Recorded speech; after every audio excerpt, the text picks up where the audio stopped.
नमस्कार दोस्तों, easy way learning channel पर एक बार आपका पुनः स्वागत है। आज हम अधिगम के विभिन्न सिद्धांतों की चर्चा करेंगे जो कि आगामी TET, CTET, GDC, UGC NET, PGT और उन सभी शिक्षक भर्ती परीक्षाओं के लिए समान रूप से उपयोगी होगा, जिनमें शिक्षा शास्त्र एक विषय के रूप में पूछा जाता है। तो आइए शुरू करते हैं।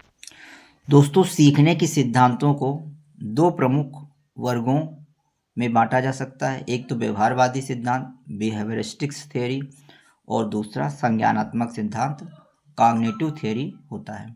अधिगम के व्यवहारवादी सिद्धांत को अधिगम के संबंधवादी सिद्धांत, कनेक्शनिस्ट थ्योरीज भी कहते हैं, तथा इस वर्ग के सिद्धांत वस्तुतः सीखने की प्रक्रिया को उद्दीपक व अनुक्रिया के बीच के संबंध या बंधन बनाने के रूप में स्पष्ट करते हैं। इसके विपरीत संज्ञानात्मक सिद्धांत सीखने की प्रक्रिया में उद्देश्य, समझ व सूझ की भूमिका पर अधिक जोर देते हैं। वस्तुतः संबंधवादी सिद्धांत मनोविज्ञान के व्यवहारवादी संप्रदाय से प्रभावित मनोवैज्ञानिकों के द्वारा प्रतिपादित किए गए हैं, जबकि संज्ञानात्मक सिद्धांत गेस्टाल्ट संप्रदाय व संज्ञानात्मक मनोविज्ञान से प्रभावित मनोवैज्ञानिकों के द्वारा प्रस्तुत किए गए हैं। सीखने के कुछ प्रमुख सिद्धांतों के संक्षिप्त में चर्चा कर लेते हैं। सबसे पहले व्यवहारवादी सिद्धांत देखते हैं कौन कौन से हैं। पहला है थॉर्नडाइक का संबंधवाद सिद्धांत, दूसरा है पावलोव का क्लासिकल अनुबंधन सिद्धांत, तीसरा है स्किनर का क्रिया प्रसूत अनुबंधन सिद्धांत, चौथा है हल का प्रबलन सिद्धांत और पांचवा है गुथरी का समीपता सिद्धांत।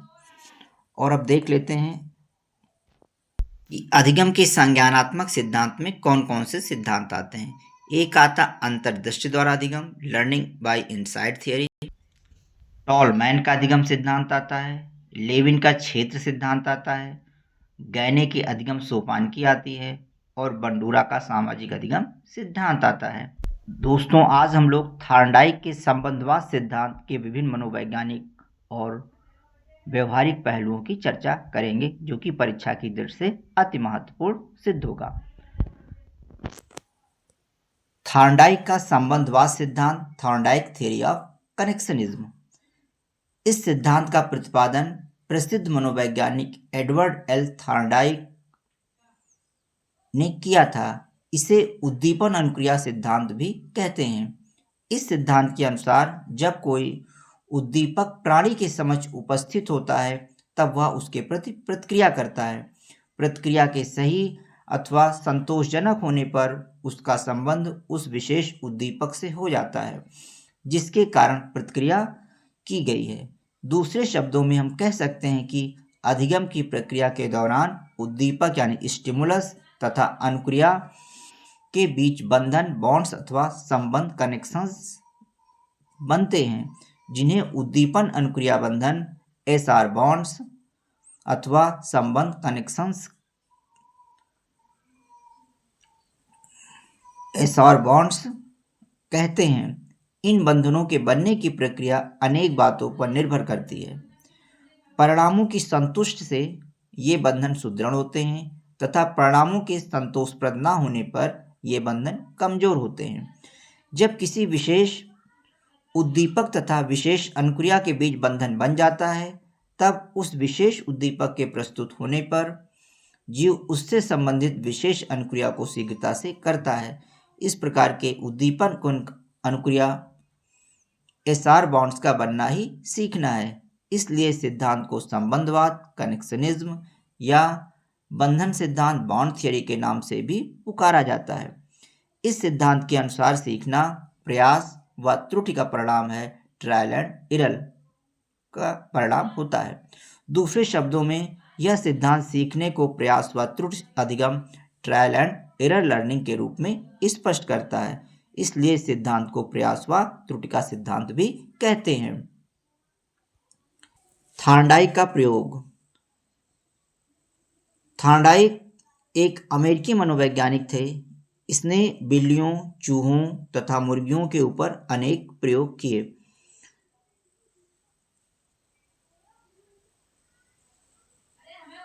और सीखने का इन्होंने संबंधवाद अर्थात उद्दीपक अनुक्रिया सिद्धांत, एसआर थियरी तथा सीखने के नियमों लर्निंग लॉज का प्रतिपादन किया था। थॉर्नडाइक का मुख्य प्रयोग एक भूखी बिल्ली के ऊपर था। उसने एक भूखी बिल्ली को एक ऐसे पिंजरे पजल बॉक्स में बंद कर दिया जिसका दरवाजा एक खटके को दबाने से खुलता था। पिंजरे के बाहर एक तस्तरी में खाना इस प्रकार रख दिया गया कि बिल्ली खाने को देख व सूंघ सके तथा खाने प्राप्त करने के लिए पिंजरे से बाहर आने के लिए प्रयास करे। पिंजरे में भूखी बिल्ली को बंद करने पर बिल्ली ने पिंजरे में इधर उधर दौड़ लगाई, तरह तरह की उछल कूद की तथा अपने पंजे व मुंह से पिंजरे की छड़ों व डोरी को खींचा व काटने का प्रयास किया तथा अंत में वह अनजाने में ही खटके को दबाने में सफल हो गई, जिससे पिंजरे का दरवाजा खुल गया। बिल्ली ने बाहर आकर भोजन खा लिया। थॉर्नडाइक ने शीघ्रता से दूसरे प्रयास के लिए बिल्ली को पुनः पिंजरे में बंद कर दिया। बिल्ली ने पुनः उछल कूद की तथा जल्द ही खटके को दबाकर पिंजरे का दरवाजा खोलने में सफल हो गई। थॉर्नडाइक ने देखा कि कुछ प्रयासों के बाद बिल्ली अनावश्यक तथा अवांछित क्रियाओं को कम करने लगी एवं शीघ्रता से खटके को दबाकर पिंजरे का दरवाजा खोलने में निपुण हो गई। उसने बिल्ली के द्वारा पिंजरा खोलना सीखने की प्रक्रिया को स्पष्ट करते हुए निष्कर्ष निकाला कि उद्दीपक व वांछित अनुक्रिया के बीच एक बंधन बन गया है। थॉर्नडाइक ने बिल्ली के द्वारा सीखने की प्रक्रिया का विश्लेषण किया तथा सीखने के लिए दो महत्वपूर्ण बातों पर जोर दिया। नंबर 1, बिल्ली भूखी होनी चाहिए, अर्थात सीखने के लिए प्रेरणा का होना आवश्यक है। दूसरा, बिल्ली को भूख को संतुष्ट करने के लिए भोजन का होना जरूरी है जो पुनर्बलन का कार्य कर सके। दूसरे शब्दों में, सीखने के लिए पुनर्बलन केंद्रीय तत्व है तथा अनुक्रिया का संतोषजनक परिणाम ही उद्दीपक अनुक्रिया बंधन SR बॉन्ड को सुदृढ़ कर सकता है।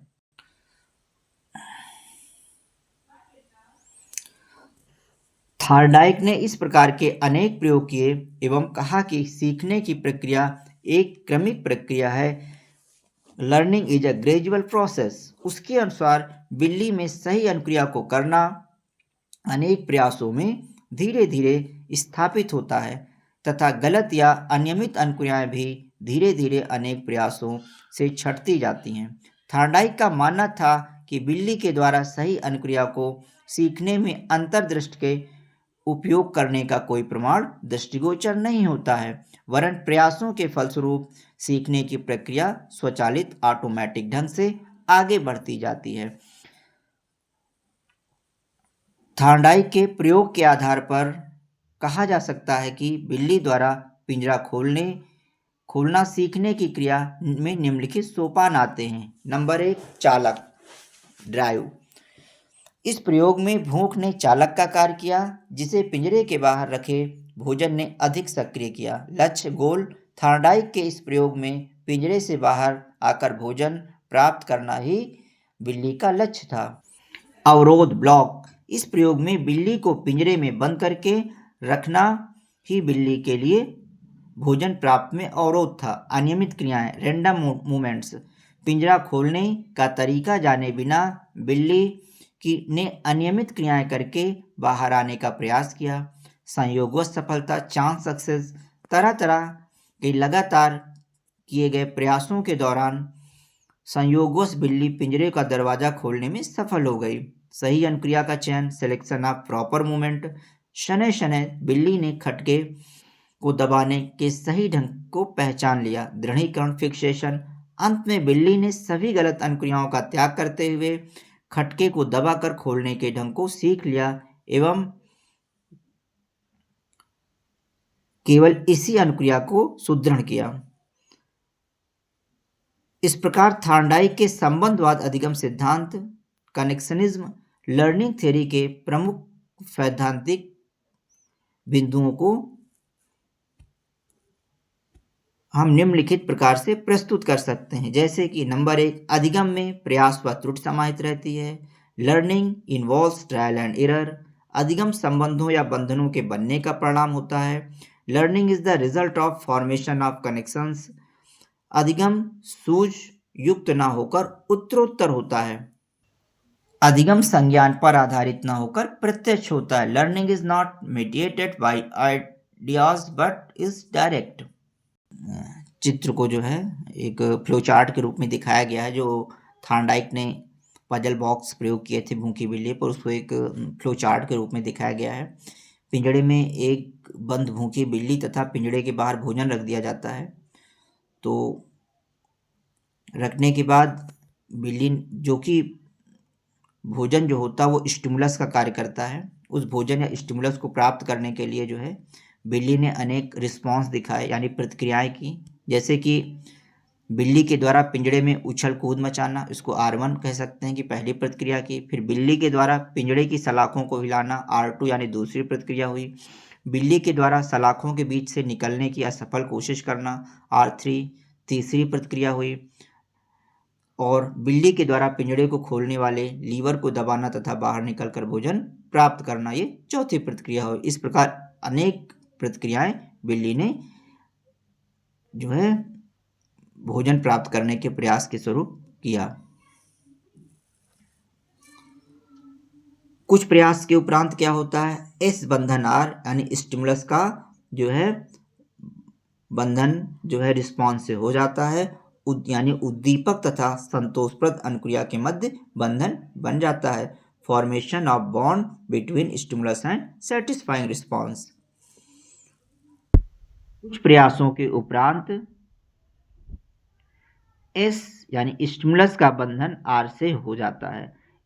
एस आर बॉन्डिंग यानी उद्दीपक तथा संतोषप्रद अनुक्रिया के मध्य बंधन बन जाता है। दोस्तों, अपने प्रयोगों के आधार पर थॉर्नडाइक ने अधिगम के कुछ नियम प्रतिपादित किए। थॉर्नडाइक ने सीखने के 3 मुख्य नियम और 5 गौण नियम प्रतिपादित किए। इनके मुख्य नियम में अभ्यास का नियम आता है पहला, दूसरा प्रभाव का नियम आता है, तीसरा तत्परता का नियम आता है। अभ्यास के 2 उपनियम हैं, उपयोग का नियम और अनुप्रयोग का नियम। और 5 गौण नियमों में इनका पहला है बहुअनुक्रिया का नियम, लॉ ऑफ मल्टीपल रिस्पॉन्स और वेरिड रिएक्शंस। दूसरा है मनोवृत्ति का नियम, लॉ ऑफ मेंटल सेट और एटीट्यूड। तीसरा है आंशिक क्रिया का नियम, लॉ ऑफ पार्शियल एक्टिविटी। और चौथा है सादृश्यता का नियम, लॉ ऑफ एनालॉजी। और पांचवा है साहचर्यात्मक रूपांतरण का नियम, law of associative shifting. Thorndike का पहला नियम है अभ्यास का नियम, लॉ ऑफ एक्सरसाइज। थॉर्नडाइक के द्वारा प्रतिपादित अभ्यास के नियम के अनुसार अन्य बातों के समान होने पर अभ्यास से उद्दीपक व अनुक्रिया के बीच का बंधन सुदृढ़ होता है। इसके विपरीत अभ्यास अथवा पुनरावृत्ति की कमी, लैक ऑफ एक्सरसाइज, इस बंधन को शिथिल करती है। सीखने का यह नियम मनोवैज्ञानिकों के द्वारा लगभग सर्वसम्मत से स्वीकार किया गया है तथा प्राणियों के दिन प्रतिदिन के क्रियाकलापों में अभ्यास के इस नियम को स्पष्ट रूप से देखा जा सकता है। गणित, विज्ञान, भाषा आदि विषयों के पाठों को याद करते समय यदि छात्रगण पाठों को बार बार दोहराते हैं तो उन्हें वे पाठ याद हो जाते हैं, परंतु यदि दिए गए पाठ की आवृत्ति बार बार नहीं किया जाता है तो छात्र पाठों के विस्मृत करने लगते हैं। पाठ की बार बार आवृत्ति से उद्दीपक अनुक्रिया बंधन SR बॉन्ड दृढ़ हो जाते हैं, जिसके परिणाम स्वरूप सीखना सरल, स्थायी व सफल हो जाता है। इसके विपरीत दीर्घकाल तक पाठ के दोहराने का अभाव उद्दीपक अनुक्रिया बंधन को शिथिल कर देता है, जिसके फलस्वरूप पाठ विस्मृत होने लगता है। रटंत स्मरण, चित्रकारी, संगीत, क्रिकेट, हॉकी, टंकड़, साइकिल चलाना, पशु पक्षी को प्रशिक्षण देने जैसे अनेकानेक क्रियाओं में अभ्यास के सीखने का नियम लागू होता है। अभ्यास के इस नियम के 2 उपनियम हैं, उपयोग का नियम, लॉ ऑफ यूज, तथा अनुप्रयोग का नियम, लॉ ऑफ डिसयूज। में भी इसे हम विभाजित कर सकते हैं। नवीनता का नियम भी इसी नियम का एक अंग या पक्ष हो सकता है।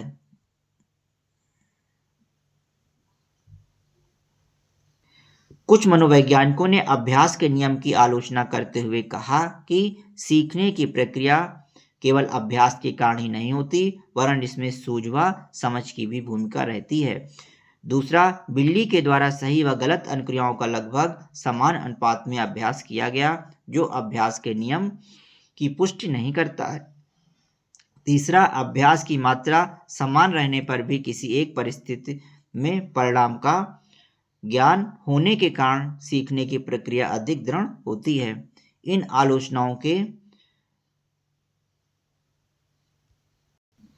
आलोचनाओं को स्वीकार करते हुए थॉर्नडाइक ने सन 1930 में कहा कि केवल दोहराने के रूप में किए गए अभ्यास से बंधनों में प्रभावी सुदृढ़ता नहीं आती है, एवं केवल अनुप्रयोग या अभ्यास की कमी से बंधनों में शिथिलता नहीं आती है। दूसरे शब्दों में, यांत्रिक रूप से उपयोग करने या अनुप्रयोग करने से प्रभावी अधिगम या पूर्ण विस्मरण होना आवश्यक नहीं है। इसे थॉर्नडाइक के द्वारा अभ्यास के नियम को आंशिक रूप से त्याज्य करना कहा जा सकता है। इसके बावजूद भी शिक्षा के क्षेत्र में सीखने के अभ्यास के नियम का बहुत ही महत्व है। अध्यापक तथा अभिभावकगण इस नियम का उपयोग करके बालकों को स्थायी अधिगम के लिए प्रेरित कर सकते हैं। बालकों से कहा जा सकता है कि पाठ्यवस्तु को बार बार दोहराने से सीखने का कार्य सरल, अस्थायी तथा अपेक्षाकृत सरल हो जाता है। इसके साथ साथ दीर्घकाल तक अधिगम को स्थायी रूप देने के लिए बालकों को याद किए गए पाठों को समय समय पर दोहराने का निर्देश दिया जा सकता है। थॉर्नडाइक का दूसरा प्रमुख नियम है प्रभाव का नियम, लॉ ऑफ इफेक्ट। थॉर्नडाइक के द्वारा प्रतिपादित प्रभाव का नियम कहता है कि जब किसी उद्दीपक तथा अनुक्रिया के मध्य कोई ऐसा परिवर्तनीय बंधन, मॉडिफिएबल एसआर बॉन्ड बनता है जिसके साथ अथवा उपरांत कोई संतोषप्रद परिस्थिति उत्पन्न होती है, तब अन्य बातों के समान रहने पर यह उद्दीपक अनुक्रिया का बंधन एसआर बॉन्ड सुदृढ़ होता है, जबकि उद्दीपक अनुक्रिया बंधन एसआर बॉन्ड के साथ अथवा उपरांत असंतोषप्रद परिस्थिति उत्पन्न होने पर यह बंधन शिथिल हो जाता है। सीखने के इस नियम से स्पष्ट है कि जिस अनुक्रिया को करने से अथवा करने के उपरांत प्राणी को सुखद अनुभूति होती है, उस अनुक्रिया तथा उससे संबंधित उद्दीपन के मध्य का बंधन दृढ़ होता है, अर्थात तब प्राणी उद्दीपक के प्रस्तुत करने पर अनुक्रिया को प्रस्तुत करना अधिक सरलता व शीघ्रता से सीख जाता है। इसके विपरीत दुखद अनुभूति प्रदान करने वाली अनुक्रियाओं को प्राणी प्रायः कठिनता से सीख पाता है। सन 1930 के बाद किए गए अनुसंधानों के आधार पर थॉर्नडाइक के प्रभाव के नियम में कुछ संशोधन करते हुए कहा कि संतोषप्रद या आनंददायी अनुक्रिया के फलस्वरूप उद्दीपक व अनुक्रिया के बीच का बंधन तो सुदृढ़ होता है, परंतु असंतोषप्रद या कष्टप्रद अनुक्रिया के कारण उद्दीपक व अनुक्रिया के बीच के बंधन का कमजोर होना आवश्यक नहीं है। दूसरे शब्दों में, पुरस्कार से बंधन सुदृढ़ तो होते हैं, परंतु दंड से कमजोर होना जरूरी नहीं है। इस संशोधन को प्रभाव के नियम का संक्षेपण या संक्षेपित प्रभाव का नियम कहा जा सकता है। शैक्षिक दृष्टि से सीखने के प्रभाव के नियम का अत्यंत महत्व है। यह नियम बालकों के सीखने सिखाने की प्रक्रिया को सहज बनाने में उपयोगी सिद्ध हो सकता है। माता पिता तथा अध्यापकों को बालकों के सम्मुख सीखने की परिस्थिति इस प्रकार से प्रस्तुत करनी चाहिए कि बालक सीखने में तथा सीखने के उपरांत सुख व संतोष की अनुभूति करें। अवांछनीय अथवा बुरी आदतों को विस्मृत कराने के लिए पुरस्कार तथा दंड की व्यवस्था इस नियम के व्यवहारिक प्रयोग का एक अच्छा उदाहरण है। पुरस्कार से संतोष की प्राप्ति होती है, जिसकी वजह से व्यक्ति बार बार ऐसे कार्य करना चाहता है कि वह पुरस्कृत हो सके। दंड से असंतोष मिलता है, यही कारण है कि व्यक्ति दंडनीय कार्यों से बचना चाहता है। अतः ऐसी परिस्थितियों को उत्पन्न करना चाहिए कि व्यक्ति वांछनीय कार्यों को सीखने पर संतोष की अनुभूति कर सके तथा वांछनीय कार्यों को असंतोष के भय से सीखने से वंचित हो सके। तीसरा नियम है तत्परता का नियम, लॉ ऑफ रेडीनेस। तत्परता के नियम को तैयारी के नियम के नाम से भी जाना जाता है। थॉर्नडाइक के द्वारा प्रतिपादित तत्परता का नियम स्नायु तंत्र तथा उसकी संवहन इकाइयों, nervous system and it's conductive units की शारीरिक रचना क्रिया प्रणाली, फिजियोलॉजिकल फंक्शनिंग से संबंधित है। थॉर्नडाइक के अनुसार जब कोई उद्दीपक अनुक्रिया बंधन एसआर बॉन्ड बनता है तब न्यूरॉन तथा इनके संपर्क अंगों न्यूरॉन्स एंड दियर सिनेप्सेस के विशिष्ट समुच्चय वाली एक संवहन इकाई का निर्माण होता है। इस संवहन इकाइयों में परिस्थिति के अनुरूप कार्य करने की तत्परता की मात्रा भिन्न भिन्न होती है। जब कोई संवहन इकाई संवहन के लिए तत्पर होती है तब उसके लिए ऐसा करना संतोषप्रद होता है, जबकि जो संवहन इकाई संवहन के लिए तत्पर नहीं होती है उसके लिए ऐसा करना कष्टप्रद होता है। स्पष्ट है कि संवहन इकाई के तत्पर नहीं होने पर उद्दीपन अनुक्रिया बंधन का बनना कष्टप्रद होगा। यही कारण है कि प्राणी जब सीखने के लिए तत्पर होता है तब सीखने की क्रिया उसके लिए संतोषप्रद होती है तथा वह सरलता, शीघ्रता व स्थायी रूप से सीख लेता है। इसके ठीक विपरीत जब प्राणी सीखने के लिए तत्पर या उत्सुक नहीं होता है तो अब उसके लिए सीखना कष्टप्रद होता है तथा वह अनेक प्रयासों के बावजूद भी ठीक ढंग से प्रायः सीखने में असफल रहता है। सीखने का तत्परता का नियम भी शैक्षिक दृष्टि से अत्यंत महत्वपूर्ण है। इस नियम का शैक्षिक निहितार्थ यह है कि बालकों को शिक्षा प्रदान करने से पूर्व ऐसी परिस्थितियां उत्पन्न करनी चाहिए कि बालक में नवीन ज्ञान को अर्जित करने के लिए रुचि, जिज्ञासा व इच्छा जागृत हो सके तथा वे नवीन ज्ञान को सीखने के लिए तत्पर हो जाएं। ज्ञात से अज्ञात की ओर का शिक्षण सूत्र अथवा पूर्व पाठ से कुछ प्रश्न पूछकर नवीन पाठ को प्रारंभ करने की परंपरा सीखने के तत्परता के नियम के व्यवहारिक उपयोग को स्पष्ट रूप से इंगित करते हैं। अब दोस्तों थॉर्नडाइक के नियम के जो 5 गौण नियम हैं उनकी चर्चा कर लेते हैं। ये परीक्षाओं की दृष्टि से बहुत ही मोस्ट इंपॉर्टेंट है। इनको क्रम से लगाने के लिए आ सकता है या इनको ऐसे पूछ सकते हैं कि इनमें से कोई 3 नियम दे देंगे और एक चौथा अलग सा नियम दे देंगे, उनको छांटने के लिए, एलिमिनेट करने के लिए दे सकते हैं। तो इसको अच्छे से हम लोग समझ लेते हैं। पहला है बहु अनुक्रिया का नियम, लॉ ऑफ मल्टीपल रिस्पॉन्स और वेरिड रिएक्शंस। इस नियम के अनुसार नई परिस्थिति में प्राणी तब तक एक के बाद एक अनुक्रियाएं करता रहता है जब तक उसे वांछित सफलता नहीं मिल पाती है। जैसे थॉर्नडाइक के द्वारा किए गए प्रयोग में जो पजल बॉक्स था उससे निकलने के लिए बिल्ली अपना भोजन प्राप्त करने के लिए अनेक बार बाहर निकलने का प्रयास करती है। मनोवृत्ति का नियम, लॉ ऑफ मेंटल सेट और एटीट्यूड। इस नियम के अनुसार सीखने की प्रक्रिया व्यक्ति के समग्र दृष्टिकोण या मनोवृत्ति से निर्देशित होती है। प्राणी उसी कार्य को अच्छे ढंग से करता है जिसे करने की वह मनोवृत्ति रखता है। तीसरा है आंशिक क्रिया का नियम, लॉ ऑफ पार्शियल एक्टिविटी। इस नियम के अनुसार प्राणी सीखने की परिस्थिति में सुसंगत रिलेवेंट तथा असंगत इररिलेवेंट तत्वों को पहचान कर केवल सुसंगत तत्वों के प्रति अपनी प्रतिक्रिया करता है या अनुक्रिया करता है।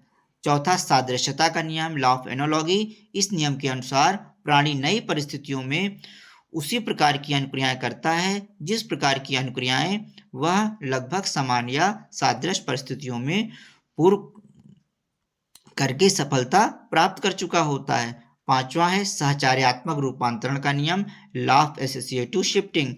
इस नियम के अनुसार किसी संवेदनशील परिस्थिति से जोड़कर प्राणी से ऐसी कोई भी अनुक्रिया कराई जा सकती है जिसे करने में वह समर्थ है। वस्तुतः यह नियम अनुबंधन के सिद्धांत की ओर संकेत करता है। थॉर्नडाइक के द्वारा प्रतिपादित प्रयास व त्रुटि अधिगम सिद्धांत की कुछ मनोवैज्ञानिकों ने यह कहते हुए कटु आलोचना की है कि यह सिद्धांत विचार प्रक्रिया को तर्कसंगत दिशा दिए बिना प्रयास व त्रुटि पर अत्यधिक बल देता है। उनके अनुसार एक सीमा तक एवं तार्किक विचार प्रक्रिया के अंतर्गत तो प्रयास करने की बात समझ में आती है, परंतु यांत्रिक व अनियमित प्रक्रिया के रूप में प्रयास करके अचानक सफलता की आशा करना तर्कसंगत नहीं है। इनके द्वारा मानव अधिगम को इस प्रकार की यांत्रिकता से बचाकर तर्क, समझ तथा सूझ पर आधारित बनाने की आवश्यकता पर जोर दिया गया। इसके अतिरिक्त थॉर्नडाइक के सिद्धांत में पुनर्बलन रीइंफोर्समेंट को आवश्यक माना गया है। बिल्ली को पिंजरे से बाहर आने पर भोजन रूपी पुनर्बलन मिलना महत्वपूर्ण था, परंतु बाद में कुछ मनोवैज्ञानिकों ने सिद्ध किया कि सीखने के लिए पुनर्बलन जरूरी नहीं है। उनके अनुसार सीखी गई अनुक्रिया को स्पष्ट रूप से व्यक्त करने के लिए पुनर्बलन जरूरी हो सकता है, परंतु अनुक्रिया को सीखने के लिए पुनर्बलन की उपस्थिति आवश्यक नहीं होती है। इन आलोचनाओं के बावजूद थॉर्नडाइक का सिद्धांत तथा उसके द्वारा प्रतिपादित सीखने के नियमों ने अधिगम मनोविज्ञान के विकास में महत्वपूर्ण योगदान दिया है। इस सिद्धांत ने अभ्यास पर बल देने तथा पुरस्कार व प्रशंसा के मनोवैज्ञानिक महत्व को सामने लाने का महत्वपूर्ण कार्य किया है। अब हम थॉर्नडाइक के संबंधवाद सिद्धांत से संबंधित कुछ शैक्षिक निहितार्थ देख लेते हैं। एजुकेशनल इम्प्लीकेशंस क्या हैं इस सिद्धांत के। पहला है कि मंदबुद्धि बालकों को पढ़ाने में इस सिद्धांत तथा सीखने के नियमों का प्रभावशाली ढंग से उपयोग किया जा सकता है। दूसरा, यह सिद्धांत बालकों में जागरूकता, धैर्य, सक्रियता तथा सतत परिश्रम जैसे गुणों को विकसित करने में सहायक है। तीसरा, यह सिद्धांत गलती से प्राप्त तरह तरह के अनुभवों का अन्य परिस्थितियों में लाभ उठाने के महत्व पर बल देता है। चौथा, यह सिद्धांत सीखने सिखाने से पहले सीखने वाले प्राणी को मानसिक रूप से सीखने के लिए तैयार करने की आवश्यकता बताता है। पांचवा, यह सिद्धांत सीखे गए ज्ञान तथा कौशलों को बार बार अभ्यास करने अर्थात दोहराने की आवश्यकता पर बल देता है।